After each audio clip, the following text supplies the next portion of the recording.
Let me just get a couple of things out of the way to begin with. Yeah, there we go. Besides the ringing, I'm Caspian. I'm from Star Trek. That's what that effect is that you're hearing on my voice. I'm also Canadian. We do this all the time. And I work for a fairly large Canadian university. What I'm talking about today, if you're here for a financial management seminar, I'm sorry you came in too early. We're talking about asset configuration. Specifically, and Ian Emmett thankfully is not here to laugh at me, specifically hardware, specifically desktops, because this is the biggest security footprint most organizations have, unless you're working in server management. And if you are, you might find this a little boring.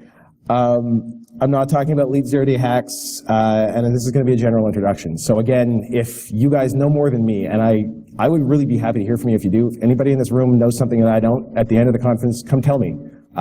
It's probably going to take a long time because I bet you all do.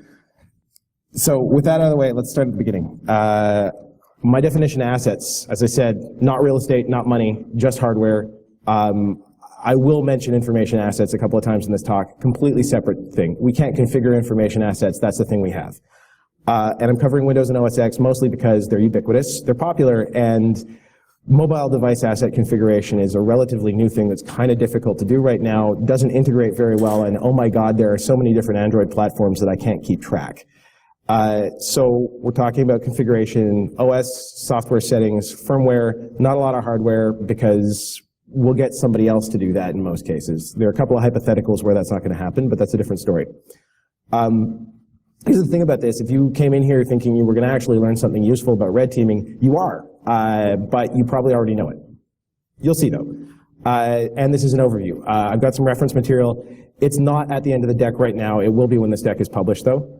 I'd love more, so as I said at the end of the talk, please, if you've got something more, come talk to me. I'm going to get into the history because I like history, and sometimes this is a little bit good to know where we are. The old hard method asset configuration, I work for a university that started its IT function in 1978. We were still running around using USB keys in 2003 to do a lot of our configuration.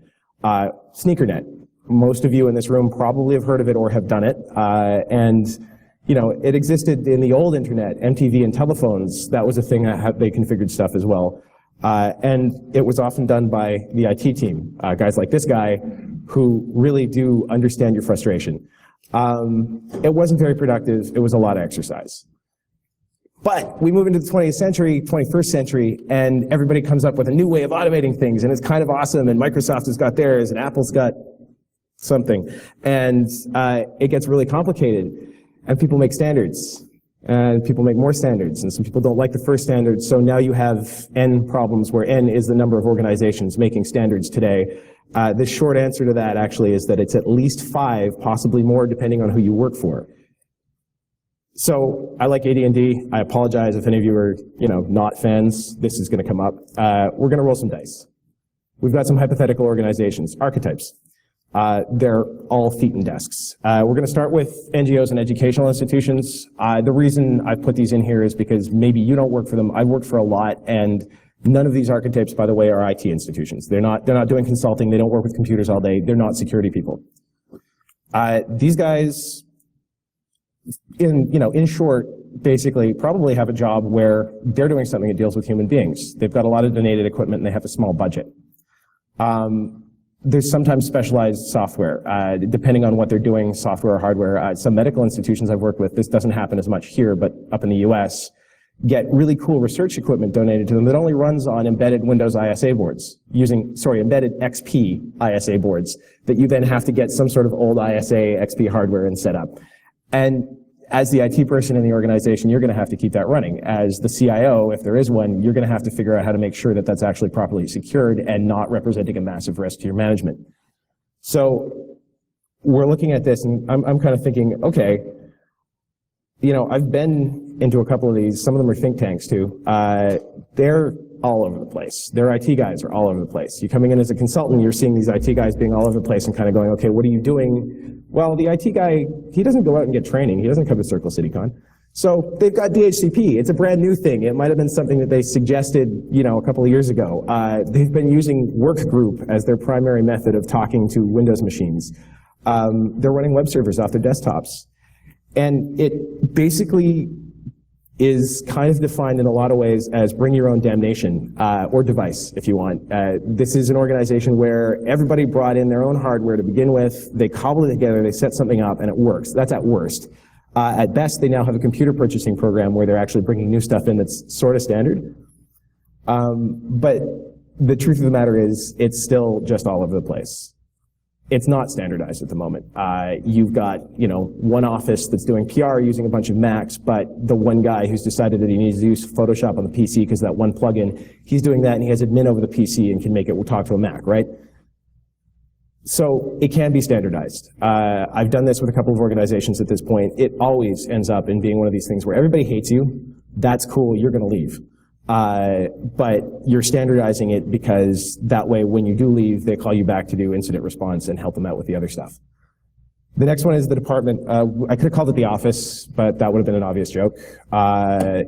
These guys don't do IT. They're a department inside a much larger organization.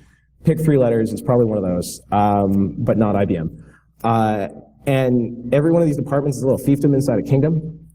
So if you've been in one of these, and probably some of you don't want to remember that you have, they don't really care what you're doing as long as the 2 guys that they put in charge of IT are okay with it, and the standardization that they set up somewhere on the back line with the software and their licenses are totally okay. They're not going to touch anything. And so the local IT guy is the guy who's responsible. Again, the local IT guy could be anybody, and the machines that they've got coming in are probably all, well, I mean, they might be that thing right there, or this thing right here, which I'm not trying to do product placement, that just happened that way. They're probably all bought from one source, they're probably all configured by one person. This is actually great, because you can do a lot with that. But they're not doing that right now. None of that is happening. In fact, the standardization is something that's a suggestion from management, and the IT team just does it their own way. You don't know that, though. On the inside, you look at it and you're like, well, okay, this is the way we do it in this office. We've never talked to anybody else in other departments. That's how it works. If it's already standardized, great. I'm not using that right now as a hypothetical, but that happens a lot more now. I don't really work in the corporate arm of things anymore, but when I did, they were on the verge of doing that, and it was really cool to see. So we're going to assume that it isn't for now, just because this is much better for our role-playing game that we play later. The last one is the startup or small, medium business. We call them petit et moyenne entreprises in Quebec because French, it's the same thing. Again, we're going to assume they don't do IT. We're basically looking at a cross between the last 2, except there's more of the bring your own damn device, and a lot of crosstalk between machines, a lot of people sharing things, a lot of dynamic workplace stuff going on, but everybody has admin over their desktops. And it's possible that the network is wide open. Who knows? In this case, I'm going to say that it is, just because it makes things a little bit easier for me. Let's say they do engineering.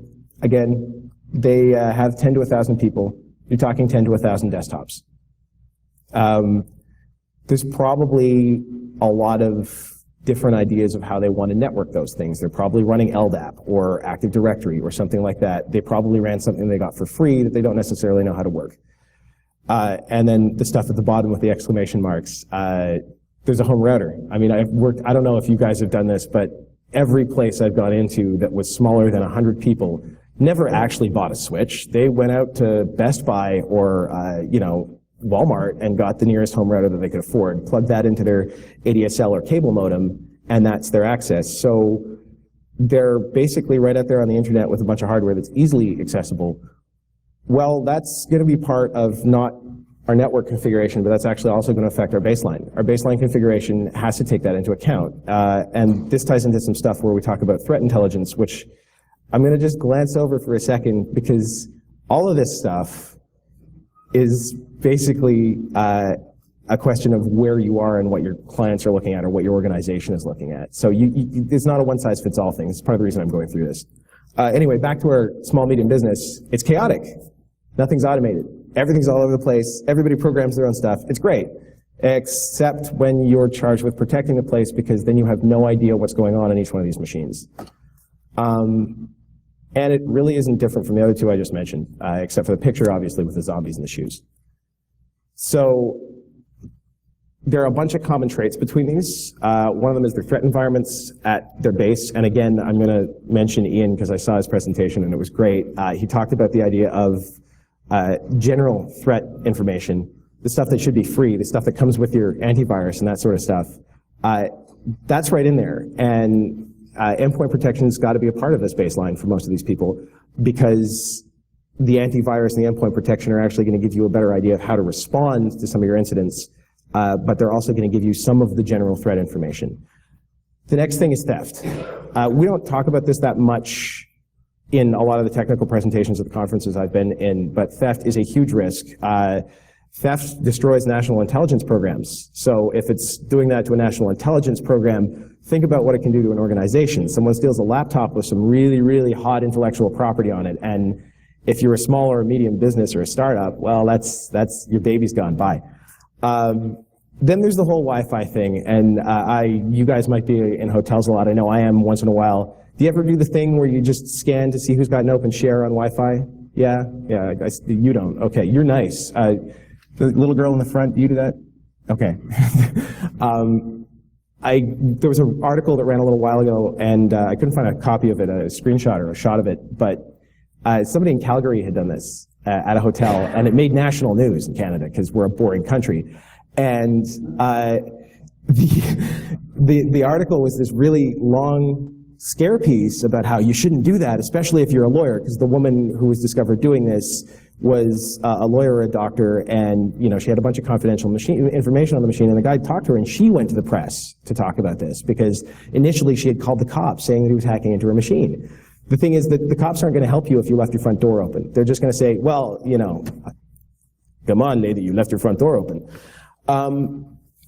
So we've got the Wi-Fi issue, we've got the open shares, we've got the theft, we've got the viruses and the worms in your tubes clogging your internets.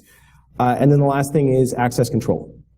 This actually ties into the first thing. I also just skipped the they don't compliance bro because I figure you guys all read that.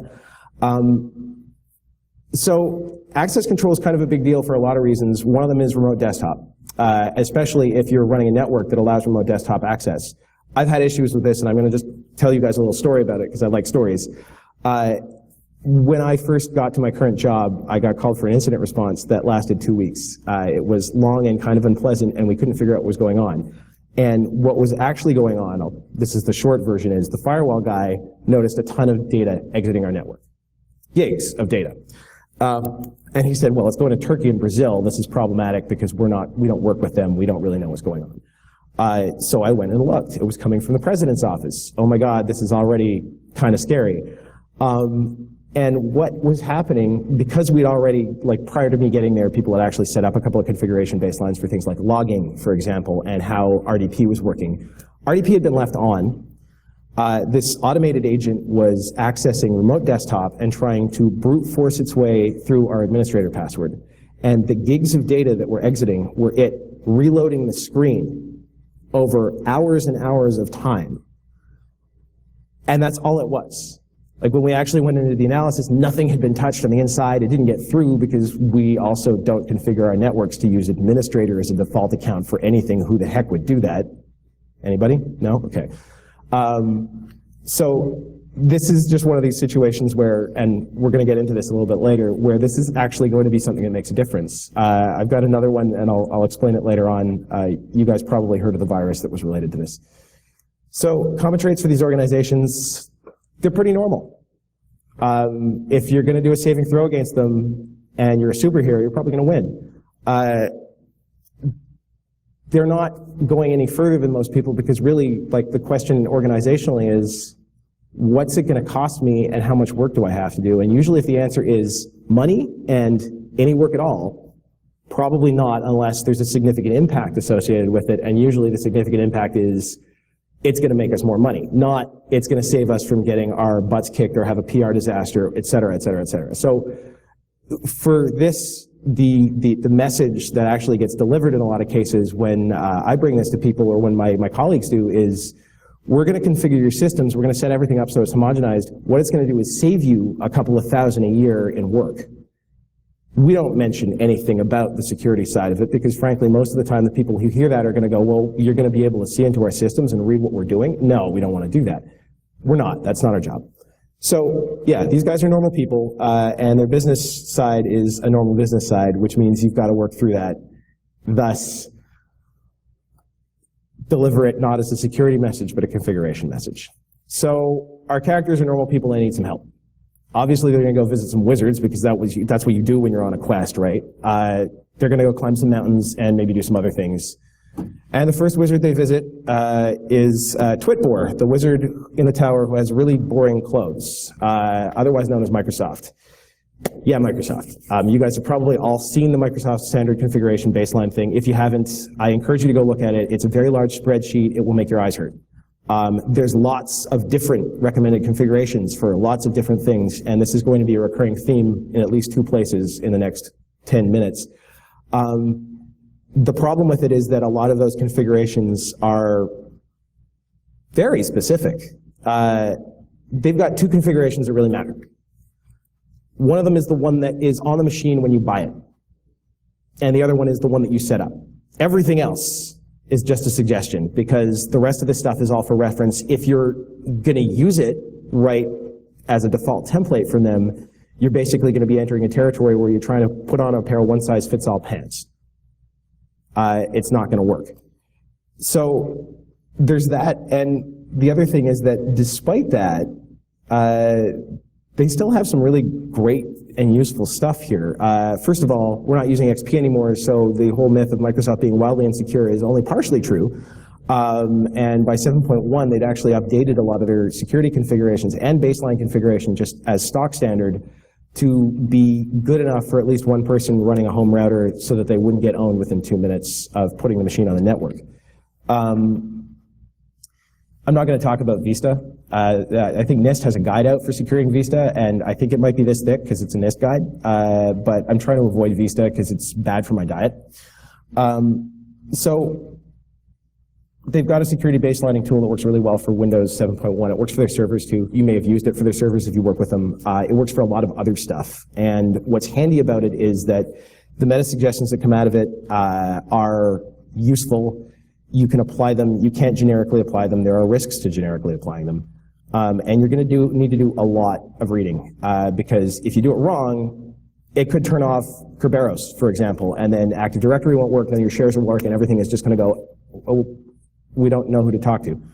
And I put a little, this is a completely hypothetical graph for our hypothetical heroes of how things are going to work. There's a lot of work involved. The group that I worked with, who actually just recently did a baseline configuration for Windows 4, I think it was 30,000 machines.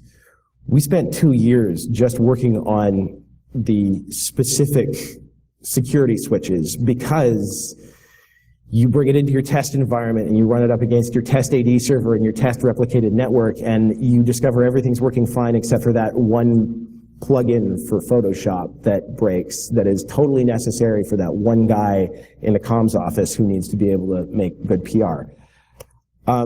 Please don't ever use that in anything ever, because it is really kind of slanderous to Microsoft, and while they probably deserve it, it's probably also not fair because it's not very accurately sourced. Then we've got Apple, the next wizard. We call them the turtleneck wizards who live in the valley. They did have configuration standards back when they weren't trying to ship a new version of OS X every 5 minutes and making phones for a living. The last version was 10.6, so I think it was, what was it, Tiger, Hello Kitty. The 10.6 was actually cooperated with the NSA, and I mentioned the NSA in the abstract if you guys read it. I don't know if you did. I'm not really going to talk about them much because they're basically shadow wizards at this point. They've got a bunch of really good configuration tips, but they don't actually have full baseline guides. At one point, I think they did, because I remember reading them. I distinctly remember reading them, but that was a long time ago, and there have been a lot of DEF CONs in between. 10.6 is a little out of date because a lot of the stuff that the Apple guys mentioned in it don't exist on Apple computers anymore. They changed their operating system pretty heavily. They've changed their hardware configurations pretty heavily in the last couple of years. The other thing that's sort of monstrous about Apple for baseline configuration is that they also changed their hardware without telling you. So if you're working for an organization, contracting for them or whatever, and you're trying to apply some of this stuff, and you say, okay, we're going to do a standard monolithic configuration where we just build an Apple machine out of a donor machine, the way we would with Windows XP or Windows whatever, we clone them. You can't do that. And the reason you can't do that is because every time they revise their hardware quarterly, you're going to get a different graphics driver on it. The thing running the SSD, if there is an SSD, is going to be different. The RAM might be different. The configuration will actually cause things to fail. They don't talk about this because it's not necessary. They're a vertically integrated organization. So what they give you out of the factory is the only thing you're going to get. And if you want to do hardware configuration with Apple, you've got to work with an intermediary who is kind of in their pocket. The upside, though, is it works pretty well out of the box. And they've got some Active Directory integration where it will maybe map over on a good day if the moon is right and the weather is blowing just in that, or the wind is blowing in that right direction so that nothing shifts too much. And it's also still basically BSD underneath. So if you know BSD, Apple's not hard. You can script pretty much everything. The other good thing, and I don't know if this is actually mentioned in the next slide, and I don't think it is because I have it here. Yeah, the other good thing, there we go, is that there's a really, really strong open source community supporting Apple Office configurations now, as much as Apple doesn't really care about it. So there's a group that came up with something awesome called Deploy Studio. This one will actually monolithically configure machines. There's also Monkey, and if you've heard about that, great. If you haven't, I encourage you, if you're working with OS X boxes, to look it up. It's basically equivalent of SCCM, which I didn't mention in the Microsoft side for Macs. It's a system configuration utility. It's open source. It's easier to configure than SCCM, and it works super well. There's also Apple Remote Desktop, ARD, which I'm going to refer to a couple of times here because that comes standard with Apple. It's okay. Unfortunately, it also, if it's set up properly, exposes a lot of data and leaves things fairly open on a network. So you need to kind of do the outer layer of the onion much better. Depending on who you're working for, that might not be a case. The educational organization, for example, they don't know how to configure the outer layer of their onion, or they don't have a guy who's doing that 100% of the time. Or if they do, they've got everything open and it's just touching everything. So then there's NIST.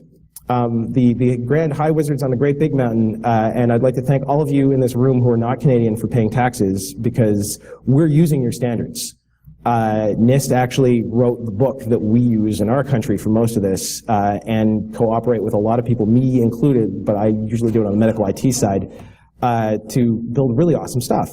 That said, they don't really make baselines anymore either. The last one they made was for Windows Vista. I said it again. And they've got one out that they've been maintaining for XP up until I think it was 2009, which is kind of fantastic, because if you think about it, Windows XP and it's 2009, just wow. They do, however, maintain checklists, and this is actually part of a much larger US government thing for checklists. 1 minute? Okay. And their checklists are epic. So they like letters and numbers. If you're going to go through this, 800-128 is a good starting point. It's a management guide, though. 853, that's the config management, and then 870 is the national checklist program. The checklist program, like the Microsoft one, super useful, full of good information. However, they're still hard to automate. I went and checked this before coming here. 291 checklists for different asset configurations.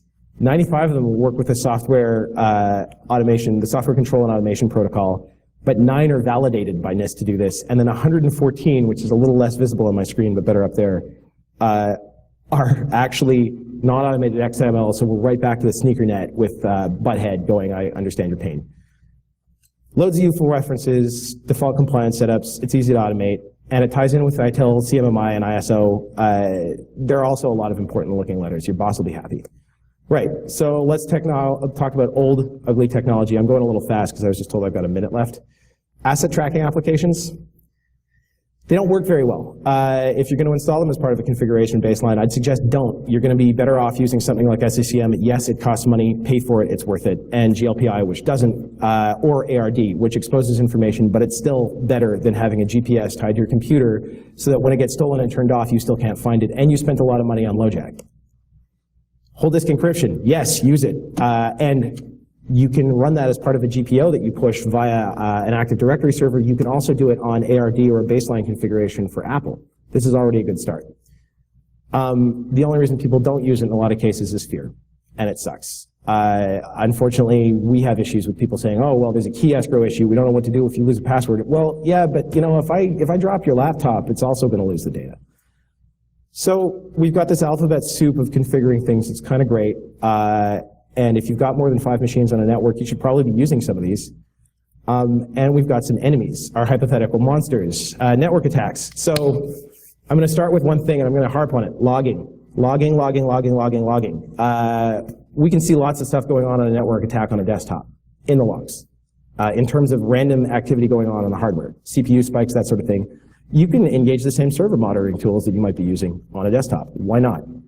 The other thing is that sometimes OS X is doing things like blacklisting IPs. So we're already in a good place here. If you've done a baseline configuration that allows whitelisting and blacklisting, your hypothetical monsters are less of a problem. So our NPO and our small business who did that, they're not getting beaten by the network attack. The other thing is that changing RDP to turn it off in SSH, again, we're not getting beaten by the network attack.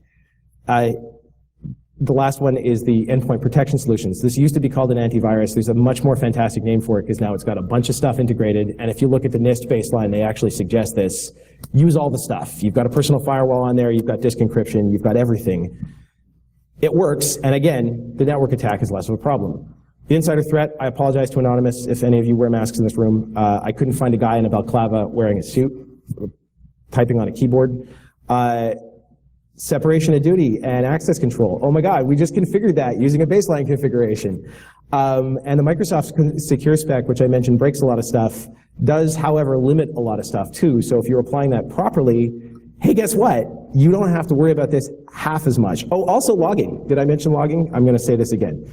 On the Apple side, you're going to basically sudo su and run a bunch of scripts. But you can still do it, and you can do it really well.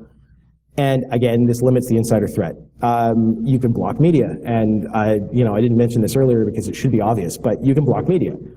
You can also do that at the dev level, a device level on an Apple machine. You can't do that as much on a Windows machine, but it's still possible. And then there's file integrity and log integrity.